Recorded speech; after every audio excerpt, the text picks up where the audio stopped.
Hello दोस्तों। आज के प्रैक्टिस सेट का पहला क्वेश्चन आपकी स्क्रीन पे। ये जो मैं डेली आपके लिए प्रैक्टिस सेट लाता हूँ ये एसएससी, आरआरबी और कांस्टेबल के एग्जाम्स के लिए बहुत इंपॉर्टेंट होता है। इन सब के सिलेबस से मिला के ही मैं ये प्रैक्टिस सेट डेली आपके लिए तैयार करता हूँ। चैनल पे नए हो तो सब्सक्राइब कर लेना। डेली आप ऐसी क्लासेस पा सकते हैं शाम को 7 से 7:30 के बीच में। चलिए स्टार्ट करते हैं फर्स्ट क्वेश्चन के साथ। दी गई आकृति में कितने वर्ग हैं? अब यहाँ आपको वर्ग काउंट करके बताने हैं।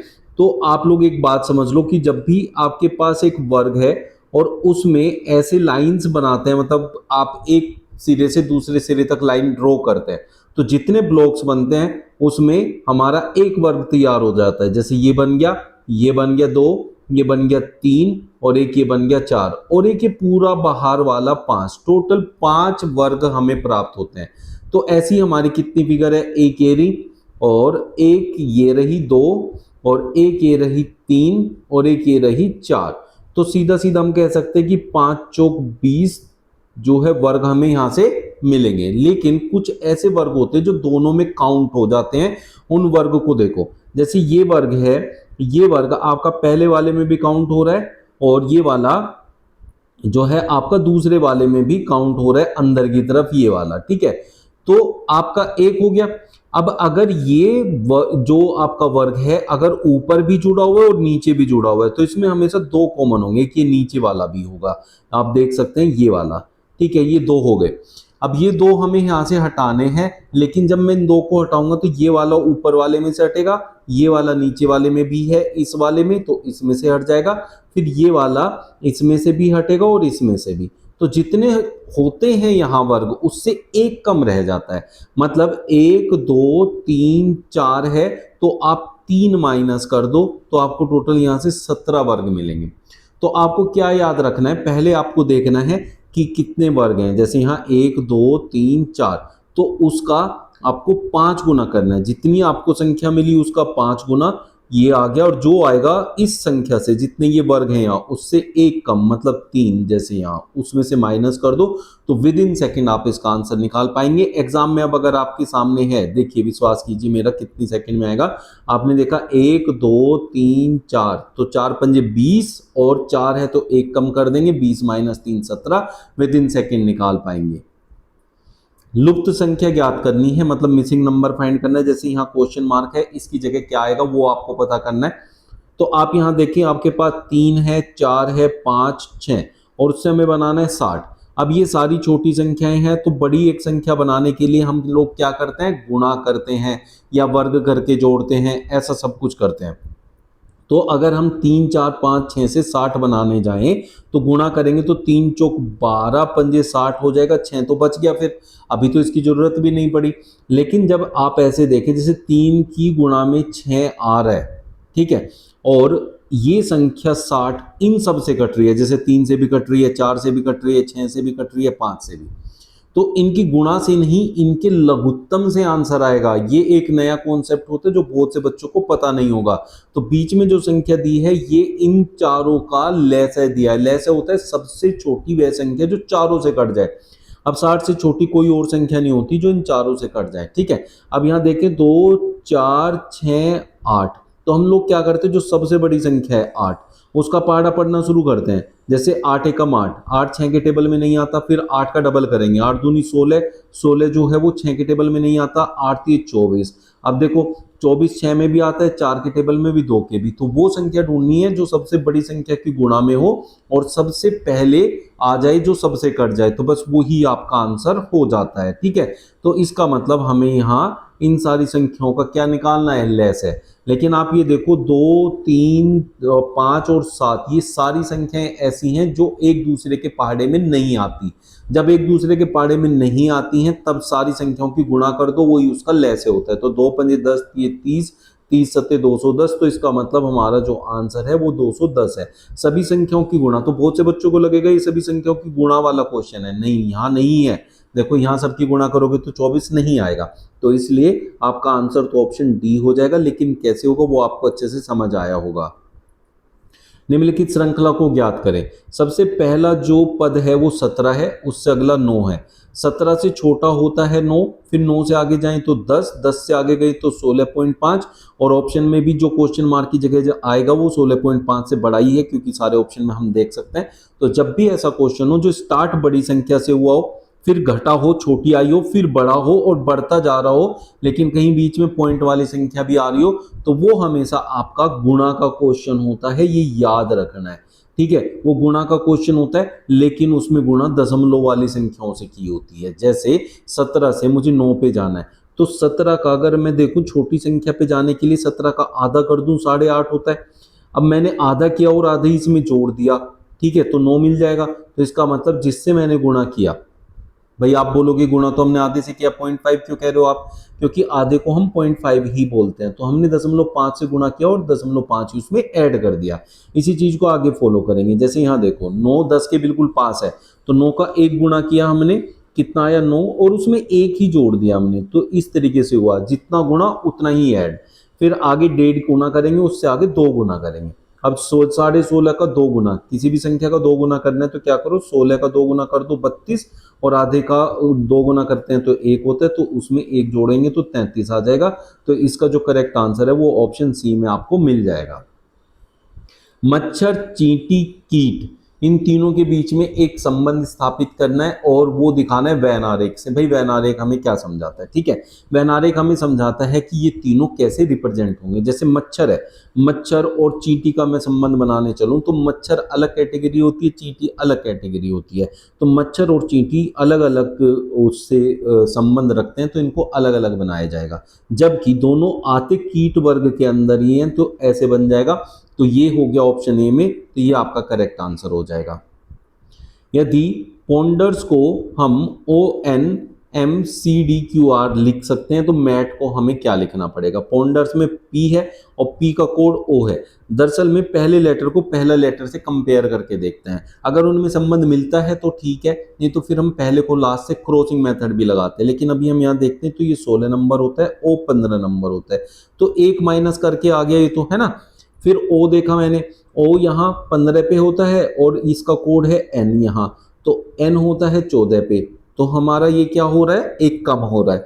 फिर यहाँ देखे तो N, यहाँ देखे तो M, अब N 14 पे है और M 13 पे है, तो एक कम होके आ रहा है। फिर D 4 पे और C 3 पे, फिर E 5 पे, D 4 पे, R 18 पे, Q 17 पे। ठीक है, तो एक एक कम करके लिखा है, तो जिसका आपसे कोड पूछा है उनकी प्लेस वैल्यू एक एक कम कर दो। जैसे M है, M हमारा 13 नंबर आता है, तो 12 नंबर कर दो और 12 पे L होता है। A है, A 26 पे आता है, तो बहुत से बच्चे यहाँ कंफ्यूज होते हैं, इसमें से एक कम कर दो, माफ कीजिए 26 नहीं, 1 नंबर पे आता है, इसमें से एक कम कर दो। एक कम का मतलब 0, 0 पे होता है Z। ठीक है, या तो 0 कह लो या तो फिर A को हम 27 मानते हैं। A को 27 क्यों माना जाता है, और उसमें से एक कम करेंगे तो 26 होगा। A को 27 इसलिए मानते हैं क्योंकि A से स्टार्ट होकर Z पे ABCD खत्म हो जाती है और Z से आगे चलते हैं, Z 26 नंबर होता है, उससे आगे फिर A आता है, तो A को हम 27 पे मान लेते हैं। तो आपको 0 पे मानना है तो 0 पे भी Z कह सकते हैं और 26 पे भी Z कह सकते हैं। फिर T से पहले S आता है, तो इसलिए आपका आंसर हो जाएगा ऑप्शन A। पंजाब का जो संबंध भांगड़ा से है, गुजरात का वही संबंध किससे होगा? तो भांगड़ा हम लोगों को पता है एक प्रकार का डांस होता है, तो ये पंजाब में जो है पंजाब का डांस है, जो पंजाब में फेमस है या पंजाब की में होता है। ठीक है, वैसे ही हमें देखने गुजरात में कौन सा डांस होता है, तो गुजरात का जो डांस है वो है गरबा, तो इसलिए ऑप्शन बी आपका करेक्ट आंसर हो जाएगा। यदि आने वाले कल के 2 दिन बाद शुक्रवार है, तो एक इसे करने का तरीका क्या है कि आप मानो कि आज आप यहाँ हो, ठीक है, उसके 2 दिन बाद, 2 दिन ये रहे, उसके बाद यहाँ शुक्रवार है। ठीक है, ऐसे जाना है, ऐसे आपको बनाना है। शुक्रवार है तो ये क्या होगा, बृहस्पतिवार, बुधवार और ये मंगलवार। तो आज कौन सा दिन है आपके हिसाब से? आज है मंगलवार। ठीक है, मंगल, उसने कहा आने वाले कल के 2 दिन बाद, माफ कीजिए ये कल है, ये कल है, कल के 2 दिन बाद, 2 दिन ये रहे, उसके बाद शुक्रवार है, ये शुक्रवार होगा। तो शुक्रवार, ये बृहस्पतिवार, बुधवार, मंगलवार, आज है सोमवार, सोमवार हो गया आज। इस टाइप से आप पता करेंगे। देखो ध्यान से सुनो, आने वाले कल, तो आने वाला कल ये रहा, के 2 दिन ये रहे, बाद अगला दिन ये होगा शुक्रवार। तो ऐसे करके हम आज आ गए। अब उसने कहा तो बीते हुए कल, तो बीता हुआ कल ये रहा कि 2 दिन पहले, 2 दिन ये रहे, उसके पहले हमें यहाँ जाना है। ठीक है, यहाँ आप ऐसे समझ सकते हैं। तो अगर आज सोमवार है तो ये रविवार, ये शनिवार, ये शुक्रवार। ठीक है, और आप ये देखेंगे 2 दिन पहले के 2 दिन पहले, इसके 2 दिन पहले, ये रहा 2 दिन और ये रहा उसके पहले। तो हमें यहाँ पहुंचना था। अब यहाँ पहुंचे तो कौन सा दिन आया? शुक्रवार आया। तो ऑप्शन ए आपका करेक्ट आंसर हो जाएगा। अब ये जो एक्स्ट्रा बना है इसको छोड़ दो, एक्स्ट्रा बन गया तो उसको वहां पे जो है नेग्लेक्ट कर दो। ठीक है, जहां आपको पहुंचना था वहां आप पहुंच चुके हो। नीचे दिए गए विकल्पों में से कौन सा शब्दों का सार्थक क्रम दर्शाता है? सार्थक क्रम जब भी पता करना है तो या तो बढ़ता क्रम देखते हैं या तो घटता क्रम देखते हैं। अब बढ़ता क्रम देखेंगे तो जो स्टार्टिंग होगी जहां से उस चीज को देखेंगे। जैसे अगर हम यहाँ देखें कपड़ा, साड़ी, तो ये जो साड़ी है वो कपड़े से बनती है, कपड़ा धागे से बनता है, धागा जो है वो आपका कपास से बनता है और कपास पौधे पे लगता है। तो इसका मतलब सबसे पहला जो स्टेप है वो पौधा है। तो हमारा जो काम होगा वो 2 से स्टार्ट होगा, पौधे पे आएगा कपास, तो इसलिए 4 आ जाएगा, 4 नंबर वाला। और फिर उससे हम धागा बनाएंगे, 1 आ जाएगा। फिर उससे हम कपड़ा बनाएंगे, फिर हम उससे साड़ी बनाएंगे। तो 2 4 1 5 3 जो कि ऑप्शन बी में दे रखा है ये आपका करेक्ट आंसर होगा। दी गई आकृति में कौन सी संख्या ऐसे कागज जो पुस्तकें हैं को दर्शाता है? तो कागज और पुस्तक में जो कॉमन होगा, तो कागज ये रहा और पुस्तक ये रहा, इन दोनों में जो कॉमन होगा उसको हम लेंगे। तो इन दोनों में कॉमन है 3 और 2। क्या हमें 2 लेना चाहिए ऐसे क्वेश्चन में? बिल्कुल लेंगे। उसने ये नहीं कहा है कि अकादमिक नहीं होना चाहिए, अकादमिक भी हो हमें कोई प्रॉब्लम नहीं, हमें तो बस ये चाहिए कि पुस्तक और कागज में भी आता हो। तो इसलिए 2 और 3 दोनों आपका करेक्ट आंसर हो जाएगा। अब 2 को कब नहीं लेंगे? 2 को तब नहीं लेंगे अगर वो ये कहता है आपसे कि अकादमिक नहीं होना चाहिए। निम्नलिखित में से समान को ज्ञात करें। समान को ज्ञात करने का ऐसा जब भी क्वेश्चन आएगा तो उसका मतलब ये है कि जैसे ये 3 शब्द दिए हैं और इन तीनों शब्द का जो आपस में रिलेशन बनता है उस रिलेशन को हमें ऑप्शन में से ढूंढना। जैसे हमें शोधकर्ता, इतिहासकार और विद्वान, विद्वान लोग जो होते हैं वो शोधकर्ता होते हैं, या कह सकते हैं शोधकर्ता जितने भी लोग हैं भाई वो विद्वान तो है ही, नॉलेजेबल हैं, तभी तो वो क्या कर रहे हैं? शोधकर्ता कर रहे हैं, शोधकर्ता हैं, और वो इतिहासकार भी होते हैं। ठीक है, तो इसका मतलब इन तीनों में आपस में रिलेशन है, एक ही व्यक्ति ये तीनों हो सकता है। ठीक है, जबकि इतिहास और कहानी, पुस्तक तीनों एक नहीं हो सकते। इतिहास का भी कहानी थोड़ी हो सकती है या पुस्तक थोड़ी बन सकती है, तो ये नहीं लेंगे। लेकिन एक प्रोफेसर, लेक्चरर भी हो सकता है, शिक्षक भी हो सकता है। ठीक है, तो ये बिल्कुल इससे मैच करता है, तो इसलिए ये हमारा करेक्ट आंसर हो जाएगा। यदि ए माता है डी की तो आपको इसके लिए ग्राफ बनाना है। जैसे मैं यहाँ ए बना दूं, ए माता है किसकी? डी की, तो डी को यहाँ बनाएंगे। डी से बड़ा रिश्ता ए का है क्योंकि वो उसकी माँ है, तो उसे ऊपर बनाया जाता है, बड़ा रिश्ता ऊपर, छोटा रिश्ता नीचे। ए माता है डी की, बी बेटा नहीं है सी का। अब यहाँ बी और सी ए और डी से संबंधित नहीं है, तो इस लाइन को अभी हम छोड़ देंगे, आगे चलेंगे। सी पिता है डी का, डी का पिता कौन है? सी है। तो यहाँ से पता चल गया कि ये पति पत्नी है, कौन? ए और सी। ये पिता है, किसका पिता है? ये जो है बी का, डी का पिता है। डी बहन है बी की बहन है। अब डी पता चल गया कि लड़की है, लेकिन बी का पता नहीं चला, तो ए का बी से क्या संबंध है? अब ये दोनों देखो ग्राफ के हिसाब से क्या हुआ, ए और सी पति पत्नी है। ठीक है, सी पति है और ए पत्नी है, उनके 2 बच्चे हैं बी और डी। तो बी का पिता हुआ सी और बी की माँ हुई ए, उसने कहा ए का। अब ए माँ है, बी जो है वो पुत्र है या पुत्री है, जो भी हो सकता है। बट अब आंसर क्या देना है? माँ पे टिक करना है कि बच्चे पे टिक करना है? तो जिसके पीछे का लगा है, किसके पीछे लगा है? ए के। ए क्या लगती है? माँ, तो वो आपका आंसर हो जाएगा ऑप्शन ए। निम्नलिखित प्रश्न में विषम को ज्ञात कीजिए। विषम मतलब जो 3 से अलग होगा, 3 एक जैसे होंगे, एक अलग होगा। तो पहले तो सबसे पहले जब भी आपके पास ऐसे क्वेश्चंस होंगे तो आप देखो पहले वाले में और दूसरे वाले में कोई लेटर रिपीट हो रहे हैं या नहीं हो रहे हैं। अगर लेटर रिपीट हो रहे हैं तो उनको पहले जज कर लो। जैसे यहाँ मैं देख पा रहा हूँ SWOR, देखो ये रहा SWOR, ये तीनों को हम, ये चारों को हमने क्या किया? उल्टा करके लिख दिया, SWOR कर दिया। तो ऐसे ही आगे देखेंगे, हम इन 4 को ही पहले पकड़ेंगे, IGHT तो THGI, इसका भी उल्टा कर दिया THGI, ठीक है। अब आपका THOU तो UOHT, ये भी उल्टा हो गया। RTYR तो RYTR, ये भी हो गया। तो इस बेसिस पे अब हमें आंसर नहीं मिला, लेकिन अब हमारे पास ये लेटर्स बचते हैं, पहले दो और आखिरी की दो, इनके बेसिस पे अब हमें ढूंढना होता है। तो आपको समझ में आएगा फर्स्ट स्टेप। बहुत बारी जो होता है, ये जो बीच वाले इसने इंटरचेंज किए हैं आगे का पीछे, इन्हीं से आपको आंसर मिल जाता है। बट पूरा प्रोसेस क्या है, जैसे हमने देखा GA, अब G आता है 7 नंबर और D आता है 4 नंबर, तो -3 करके आया। A होता है 27 नंबर और जो X है वो होता है 24 नंबर। तो 7 में से 3 माइनस किया 4, 27 में से 3 माइनस किया 24। Z 26 पे आता है और Z से आगे कौन आता है, A, इसलिए हम A को 27 पे मान लेते हैं। अब K की बात करते हैं। K जो है हमारा 11 नंबर होता है, ठीक है। यहां देखें तो H है जो कि 8 नंबर होता है, तो यहां हमने किया है -3, ठीक है। N जो है वो 14 नंबर है और इधर K जो है वो 11 नंबर है, तो यहां भी किया है -3, 14 - 3 = 11। O जो होता है हमारा 15 नंबर होता है, L जो है हमारा 12 नंबर है, ठीक है। 15 - 12 = 3। M जो है वो आपका 13 नंबर होता है और J आपका 10 नंबर। तो यहाँ भी ये 3 माइनस करके आ रहा है, तो इन सब से हमें आंसर नहीं मिलेगा। तो हम क्या करेंगे, लास्ट के दो जो बचे हैं उनकी तरफ जाएंगे। अब उनसे हमें आंसर मिल जाएगा। देखते हैं, जैसे यहाँ K है 11 नंबर, S है जो हमारा 19 नंबर। अब यहाँ देखें तो N होता है 14 नंबर और V होता है 22 नंबर। अब 11 3 14, 19 3 22, यहाँ 3 प्लस किया हुआ है। अब यहाँ L देखें, L हमारा 12 होता है, Y देखें तो 25 होता है। अब इनको देखते हैं, यहाँ P जो है वो हमारा 16 नंबर होता है, तो यहाँ हुआ 12 4 16, यहाँ 4 ऐड हुआ। और C होता है 29, क्योंकि 27 पे A होता है, 28 पे B और 29 पे C, अभी मैंने आपको समझाया। तो 25 29, सॉरी, ठीक है। तो 25 4 29, यहाँ 4 4 ऐड हुआ है, ऊपर +3 3 हुआ है। अब देखना है तीसरे वाले में जो हुआ होगा उससे पता चलेगा आपको आपका आंसर। जैसे यहाँ देखें S 19 नंबर है और यहाँ W जो है वो 23 नंबर है, तो कितना ऐड करके आया, 4 ऐड करके।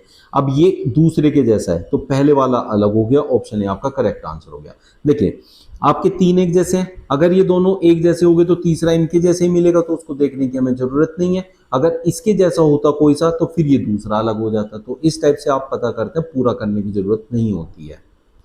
एक मैदान में कुछ गायें तथा कुछ गवाले हैं। यदि सिरों की संख्या 70 हो और पैरों की संख्या 240 हो तो गवालों की संख्या कितनी है। इसकी बहुत आसान सी ट्रिक आप लोगों को सिखाता हूं। आप लोगों को देखना पैरों की संख्या कितना है, 240। अब अगर वो गवालों की संख्या पूछ रहा है तो आप लोगों को देखना है कि गाय के पैर कितने हैं।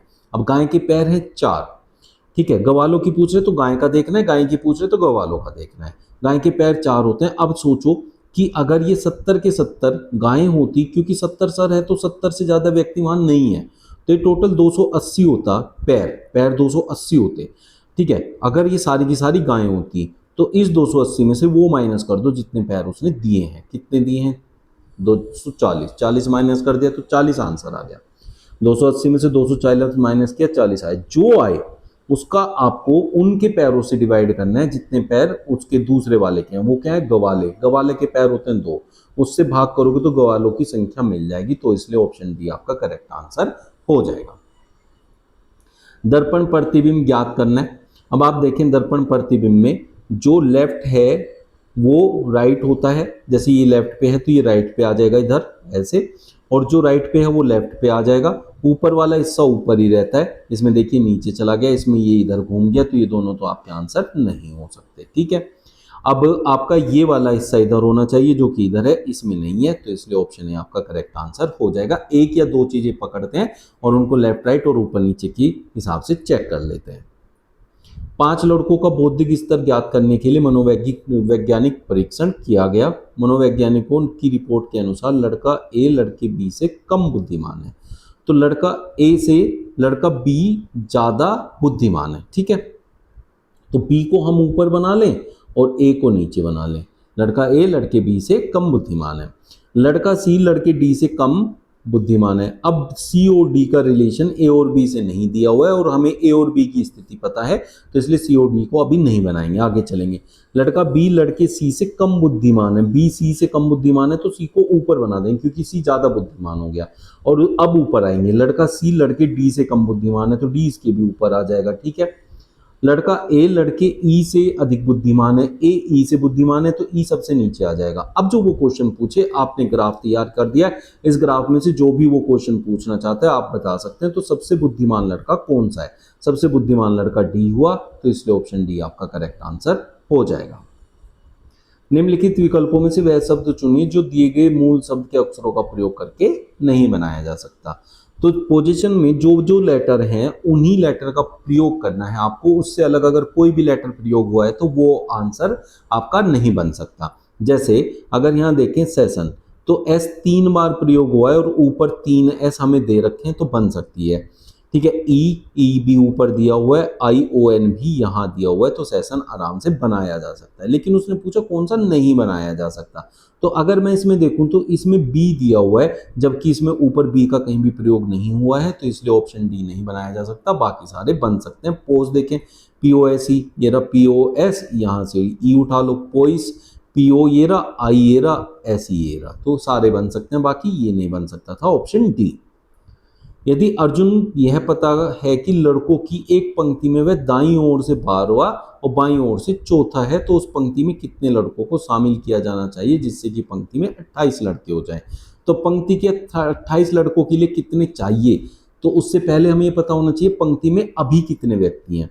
तो टोटल व्यक्ति पता करने के लिए हमेशा लेफ्ट प्लस राइट माइनस 1 का फॉर्मूला लगाते हैं, मतलब टोटल व्यक्ति बाएं से जितने हैं प्लस दाएं से जितने हैं उसमें से एक माइनस कर देते हैं, तो टोटल आ जाता है उस व्यक्ति की स्थिति है ये लेफ्ट और राइट से। तो वो लेफ्ट से 12वें नंबर पे है और राइट से वो चौथे नंबर पे है, तो मतलब 16, और फिर उसमें से -1 करेंगे तो आएगा 15। तो अभी हमारे पास 15 व्यक्ति हैं, उसने कहा 28 करने हैं, तो 15 में हम 13 जोड़ देंगे तो टोटल 28 हो जाएंगे। इस तरीके से आप इसे निकाल सकते हैं। तो यहाँ से दो चीजें पता चल गई कि आपको टोटल कैसे निकालना है और जितने वो पूछ रहे हैं उतने कैसे करने हैं। निम्नलिखित प्रश्न में दिए गए विकल्पों में से विषम शब्द युग्म को चुनना है। अब विषम शब्द युग्म मतलब 3 एक जैसे होंगे, एक अलग होगा, उस अलग को फाइंड करना है। अब आप बात को समझेंगे तो आप ये पाएंगे कि ये जो हमारे पास यहाँ देखिए पहले माइकोलॉजी है, माइकोलॉजी एक स्टडी होती है जो फंगाई से रिलेटेड होती है, और इंथोलॉजी जो होती है वो बर्ड्स की स्टडी को कहा जाता है, इसको हम एल्गी की स्टडी बोलते हैं। जबकि बायोलॉजी और बॉटनी दोनों खुद में विषय होते हैं, क्योंकि ये विषय है और ये विषय किसके ऊपर है वो आगे दिए हुए हैं इन तीनों में, लेकिन यहाँ दोनों में अलग अलग विषय दिए हुए हैं। तो बायोलॉजी जो है वो बॉटनी के ऊपर विषय नहीं होता, तो ये दोनों अलग अलग विषय होते हैं। तो बाकी 3 में क्या दिया हुआ था, इधर स्टडी दी हुई है और उधर किसके ऊपर हम पढ़ाई कर रहे हैं वो दिया हुआ है, तो इसलिए ऑप्शन डी आपका अलग हो जाएगा। यहाँ 9, 2, 5 को यूज करके आपको 23 लाना है, इसका सीधा ये मतलब होता है। उसने कहा 9 स्टार 2 स्टार 5 से 23 आया, 1 स्टार 4 स्टार 8 से 29 आया, ठीक है। 1, 6, 3 से हमें क्या मिलेगा। अब 9, 2 और 5 का प्रयोग करके हम 23 कैसे ला सकते हैं भाई, देखो 9 का डबल करूं 9 दूनी 18 और 5 को जोड़ दूं तो मुझे 23 मिल जाएगा। तो क्या इसी प्रोसेस से मुझे 29 मिलेगा, पहले 2 की गुणा 4 एकम 4 और बाद वाला 8 जोड़ना है, 4 और 8 तो 12 ही बनता है, ये तो 29 नहीं बनता, तो इसलिए ये तो हमारा कॉन्सेप्ट गलत हो गया। अब ये कॉन्सेप्ट गलत हो गया तो फिर आप क्या करेंगे, आप एक चीज पे ध्यान दीजिए, 23 जो है 23 का मैं वर्ग करूं तो 529 होता है, और ये 529 मुझे इन तीनों अंकों का यूज करके मिल सकता है, 5 ये रहा 2 ये रहा 9 ये रहा। तो यहाँ देखें 8 4 1 तो 841 अगर लिखूं तो वो होता है 29 का वर्ग। तो इसी तरीके से मैं 361 लिखूं तो 361 19 का वर्ग होता है, तो इसका मतलब इसका वर्गमूल चाहिए जो कि 19 है, तो ऑप्शन ए आपका करेक्ट आंसर होगा। एक विशिष्ट कोड भाषा में प्लेट को 32876, ब्लेंड को 52694 लिखा जाता है, तो डेंटेड को क्या लिखा जाएगा। जब भी ऐसा क्वेश्चन हो जिसमें एक से ज्यादा शब्द का कोड दिया हो, जैसे यहाँ प्लेट का दिया है और ब्लेंड का दिया है, तो आपको जिसका भी कोड फाइंड करना हो हमेशा आप ये देखो उसमें जो अल्फाबेट यूज हुए हैं वो क्या ऊपर मौजूद है। जैसे डी है, डी ऊपर से मिल जाएगा, ENT ये रहा ENT, और ई डी, ई तो हम यहाँ से देख चुके हैं, डी यहाँ से देख चुके हैं। तो ये सारे के सारे अल्फाबेट ऊपर मौजूद है। जब भी ऐसे हो कि जिसका पूछा है उसके सारे लेटर ऊपर मौजूद हो तो कंपैरिजन का आंसर होता है। तो डी का कोड यहाँ से कंपेयर करके निकालेंगे। यहाँ डी हमारे हिसाब से 4 होना चाहिए, तो 4, और आखिर में भी डी है तो आखिर में भी 4, स्टार्टिंग 4 लास्ट 4। फिर ई एन का कोड देखो, ई का कोड है 6 और एन का कोड यहाँ से मिलेगा हमें लास्ट का, ये होगा 9। फिर टी ई चाहिए, टी हमारा टी ई ये रहे लास्ट में 2, 76, यहाँ 76। तो क्या बन गया 4 6 9 7 6 4, 4 6 9 7 6 4, ऑप्शन सी में दे रखा है। ये आपका करेक्ट आंसर हो जाएगा भाई। ये आप लोगों का होमवर्क है, आप लोगों को बताना है कि इसको बंद करके कौन सा पासा तैयार होगा। देखते हैं कितने बच्चे इसका सही आंसर देते हैं। कल फिर लेके आऊँगा ऐसे ही एक प्रैक्टिस है। बढ़िया लगे तो यार लाइक कर देना और सब्सक्राइब कर लेना अगर अभी तक नहीं किया है तो। Thank you.